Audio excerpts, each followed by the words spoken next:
안녕하세요. 부자노트입니다. 오늘은 갈아타기에 대해서 얘기해 볼까 하는데요. 갈아타기로 자산 불리는 법, 갈아타기를 어떻게 하고 어떤 시점에 하고 어떤 방법들이 있고 어떤 단지를 골라야 되는지 총 정리해 보는 시간 갖도록 하겠습니다. 그럼 바로 시작하도록 하겠습니다. 상급지 갈아타기를 2탄으로 해서 시리즈로 하려고 하거든요. 내용이 좀 길어가지고. 그래서 오늘 1탄에서는 갈아타기를 언제 해야 되는지, 그리고 갈아타기 할 때 꿀팁이 뭔지 중점적으로 얘기할 거고, 그 다음 영상으로 찍을 2탄에서는 갈아타기 할 아파트를 그럼 어떻게 찾느냐, 어떤 게 좋은 아파트고 상급지 어떤 아파트를 골라야 되는지 그거에 대해서 말씀드려 보도록 하겠습니다. 이렇게 나눠서 말씀드릴게요. 바로 시작하면 상급지 갈아타기를 언제 해야 되느냐, 시점에 대한 걸 살펴보면 보통 일반적인 아파트 부동산 사이클을 하나 가져왔는데요. 이거를 상급지 아파트라고 보고 보통 이렇게 저점이 있습니다. 하락장 끝에 가면 매매는 두렵고 그래서 전세로 수요가 몰리거든요. 전세가는 오르고 그럼 갭이 축소되기 때문에 그러면 이 전세보다 매매로 가볼까라는 수요가 조금씩 생기거든요. 그러면서 매매 수요가 붙으면서 이렇게 펀더멘털적으로 상승하는 시기가 옵니다. 그거를 보통 회복기라고 하는데, 그런 회복기가 어느 정도 일정 부분이 지나면 투자 수요들이 들어옵니다. 투자 수요가 들어오면서 급등하는 시기가 나오거든요. 그래서 급등하는 시기가 확장기라고 보시면 될 것 같고, 그 다음에 이제 정점이 옵니다. 그러면 이제 부담이 되죠. 부담이 되거나 뭐 현재 시점처럼 뭐 금리 문제가 있다던가 뭐 유동성 관련 문제가 있다던가 하면서 이 사이클이 꺾이는 시점이 오고, 그걸 후퇴기라고 하는데, 그렇게 후퇴가 왔다가 이 정도면 어느 정도 많이 빠졌는데 라는 수요들이 조금씩 생기면서 거래량이 조금씩 늘거든요. 후퇴기에는 이제 거래가 거의 없어요. 거래가 거의 없고 진짜 많이 폭락한 금매들만 거래되면서 뚝뚝뚝 떨어지는데, 수축기에는 이 정도면 많이 떨어졌는데 하는 수요들이 붙으면서 거래량도 조금씩 늘고 하락폭도 이제 축소되죠. 후퇴기보다 축소되는 이제 수축기가 옵니다. 그래서 수축기가 쭉 오다가 다시 저점을 찍고 이제 갭이 또 축소됐다 이러면서 사이클이 반복되는데, 그럼 갈아타기를 언제 해야 되느냐? 요 위쪽, 요 상단보다, 확장기나 후퇴기보다 회복기 그리고 수축기 때 상급지 갈아타기를 해야 됩니다. 그런 이유를 확실하게 보려면 지금 살고 있는 하급지, 그러니까 상급지 갈아타기를 하려는 곳이 아닌 제가 살고 있는 지역 그래프까지 추가하면 보기 편하거든요. 그럼 제가 이렇게 하나 따로 하급지 아파트를 그려봤는데, 하급지 아파트는 이렇게 들어갑니다. 그래프가 들어가는데 상급지보다 변동폭이 적죠. 이렇게 밑으로 깔리게 됩니다. 보통 이런 식으로 그래프가 나오거든요. 그러면은 왜 확장기나 후퇴기가 아니라 회복기나 수축기에 갈아타기를 봐야 되냐면, 갭이 축소됩니다. 갭이 축소되는 시기가 오기 때문에 이때 갈아타기를 해야 되는 거예요. 그리고 회복기가 지나서 확장기가 되면 이 갭이 점점 많이 들어가기 때문에 투입돼야 되는 자금이 비율이 커집니다. 이때는 갈아타기 하기보다는 좀 관망해야 될 시기고, 요 갭이 다시 축소되는 수축기 때 봐야 됩니다. 그러면서 상급지가 상승폭이 큰 만큼 하락폭이 더 크기 때문에 갭이 축소되는 시기가 수축기부터 오거든요. 그때 갈아타기를 해야 된다. 대신에 여기서 한 가지 알아야 할 특징이, 요 하락기 저점 부분에 오면은 갭이 매우 축소되는 시기가 오잖아요.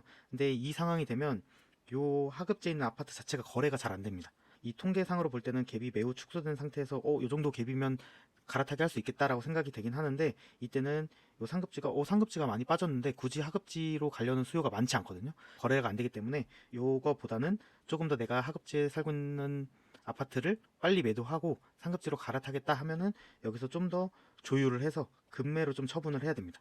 그래서 요 통계보다는 갭이 좀 더 커질 수 있다는 점은 인지하셔야 되고, 어쨌든 갭이 축소되는 수축기나 그리고 조금 반등이 돼서 회복기까지 이때가 갈아타기 최적의 시점이다 라고 보시면 될 것 같습니다.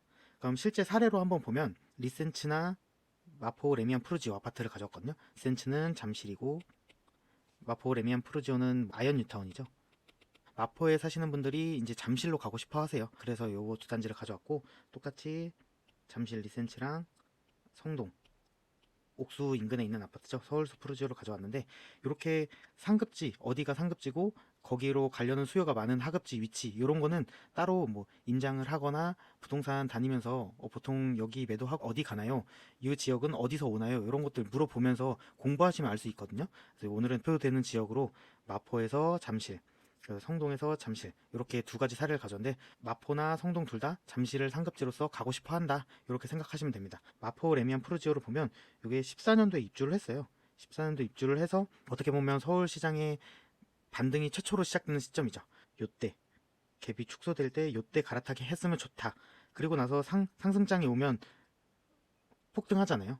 상급지가 먼저 폭등하기 때문에. 근데 요 당시에는 마포 레미안 푸르지오도 이제 신축급이다 보니까 조금 더 빠르게 따라가는 현상이 있었는데, 어쨌든 이렇게 갭이 적을 때 갈아타기 하는 게 맞다. 그리고 아까 그래프랑은 다르게 여기서 한 가지 볼 점은, 통계랑은 다르게 일시적으로 변수들이 나오는 경우가 있어요. 이쪽 잠실이 한번 보합되는 시기가 있었잖아요. 이때 당시에 규제책이 많이 나오면서 상급지 이제 멈췄던 당시인데, 이때 하락장에서도 한번 갈아타기 할 타이밍이 있었다. 실질적인 통계랑은 다르게 현실에서는 이렇게 변수도 나타난다. 그런 변수를 이용해서 갈아타기 할 수도 있다. 그리고 상승장이 와서 갭이 벌어졌죠. 갭이 벌어졌고, 그 다음에 다시 하락장이 오면서 잠실이 큰 폭으로 하락하면서 갭이 축소되는 시기가 나왔는데, 이렇게 축소될 때는 제가 말씀드렸다시피 마포 레미안 푸르지오 거래량이 없습니다. 상급지가 많이 하락했기 때문에 그쪽으로 수요가 가지 하급지로 오지 않기 때문에 갭이 축소되었지만 어쨌든 거래량이 없다. 이때 조금 금매로 해서 팔아서 갈아타기 하는 것도 방법이다. 그리고 잠실이 좀 더 빠르게 회복했다가 다시 이제 보합세를 보이고 있는데, 오늘 제가 갈아타기 주제를 가져온 이유 중에 하나도 이 부분이에요. 저는 현 시점이 갈아타기를 고려하고 그런 단지를 찾고 공부하기 좋은 시점이라고 생각을 하거든요.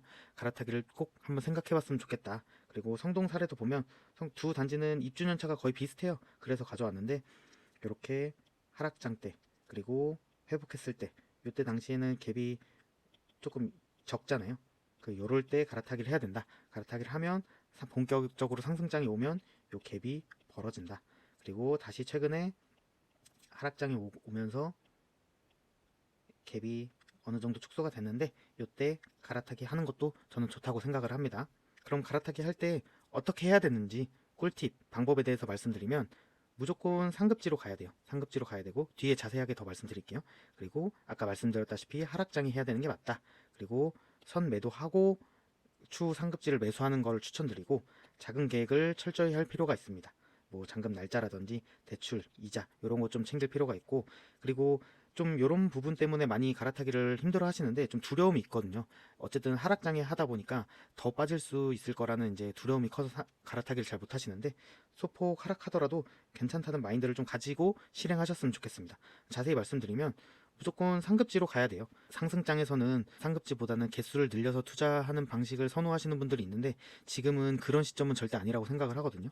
그리고 이런 것들은 또 부동산을 전업으로 하시는 분들이나 가능하지, 평범하게 뭐 직장 다니면서 한두 채 투자하시는 분들은 하기 어렵거든요. 그리고 이렇게 한다고 모두 성공하는 것도 아니고, 그래서 이렇게 보합장이나 뭐 하락장이 조금 나올 때는 조금 더 전통적인 방법, 기성세대분들이 돈을 벌었던 갈아타기로 집중해야 되는 게 아닌가, 저는 그런 시점이라고 생각을 하고, 상승장의 상급지가 훨씬 많이 상승합니다. 아까 그래프에서 봤듯이 상승장에서 훨씬 상급지가 많이 상승하기 때문에 이런 걸 흐름을 타야 자산을 증가시킬 수 있거든요. 갈아타기는 무조건 상급지로 했으면 좋겠다 먼저 말씀드리고, 하락장에 해야 된다. 아까 말씀드렸다시피 요 확장기나 후퇴기 요 위쪽 부분이 아니라 갭이 축소되는 하락기부터 내 물건, 하급지 물건은 시세대로 팔고 일부 회복한 상급지로 가는 회복기까지,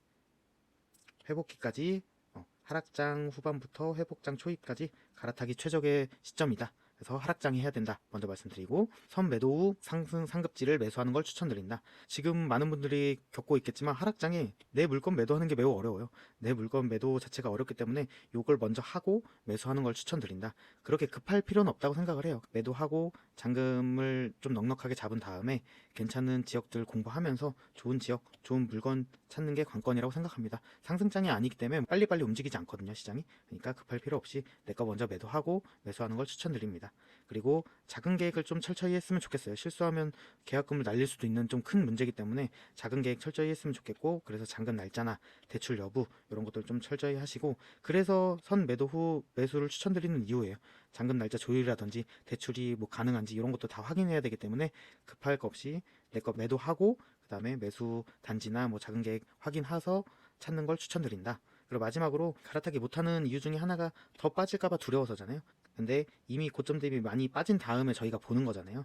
그리고 모든 투자자가 바닥을 잡을 수는 없어요. 그래서 이런 마인드를 가지고, 이미 많이 빠진 상태에서 일부 하락하더라도 그 폭이 크지 않겠다라고 생각하고 좀 과감하게 이럴 때는 갈아타기를 준비하셨으면 좋겠습니다. 대신에 자금이나 뭐 대출 이자 그런 변동, 지금도 이자가 뭐 내려갈 거라고 하지만 아직 고금리를 유지하고 있잖아요. 그럼 변동성이 크다 보니까 자금이나 대출 이자는 조금 여유로운 상태에서 진행하는 게 계약금을 잃거나 뭐 이런 불상사가 생기지 않는 좋은 방법이라고 생각합니다. 그래서 오늘 아까도 말씀드렸지만 갈아타기 주제를 가져온 이유가 갈아타기가 좋은 시점이 점점 오는 것 같아요. 내 물건 인근 부동산도 가보고 그리고 내가 향후에 가고 싶은 갈아타기 하고 싶은 상급지도 한번 요 방법대로 임장해보면 좋을 것 같아서 영상 주제로 가져왔습니다. 그럼 오늘 영상도 잘 봐주셔서 감사합니다. 다음에 또 좋은 영상으로 돌아오겠습니다. 감사합니다.